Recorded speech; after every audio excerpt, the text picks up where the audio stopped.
Connaissez-vous le titanate strontium? C'est un matériau synthétique qui fut très prisé dans les années 1950. Il fut utilisé comme substitut au diamant, son aspect étant presque similaire malgré une composition et une structure cristalline différentes. Lorsque la taille est bien exécutée, le titanate strontium a un lustre, une brillance et une scintillation similaires au diamant. Son feu est supérieur, c'est ce qui permet à un œil avisé de déterminer la supercherie.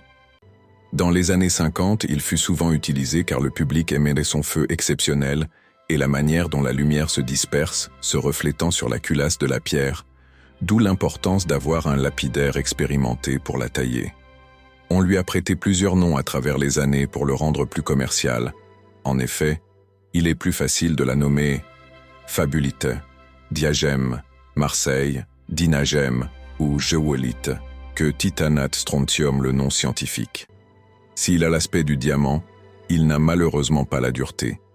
Il a une résistance de 5.5 sur l'échelle de Mohs, ce qui l'a rendu impopulaire, car il subissait les agressions extérieures. Très vite, des marques d'usure, des égratignures apparaissaient sur les pierres montées. Dans les années 70, les négociants commençaient à laisser le titanate de strontium pour des pierres de synthèse plus résistantes, comme le Yag, abréviation de grenat d'yttrium et d'aluminium, le GGG, abréviation de grenat de gadolinium et de gallium, et la plus connue la CZ, abréviation de cubique de zirconium, à ne pas confondre avec le zircon qui lui est une pierre 100% naturelle. Pour finir, la moissanite dans les années 90 a définitivement mis le titanate de strontium aux oubliettes.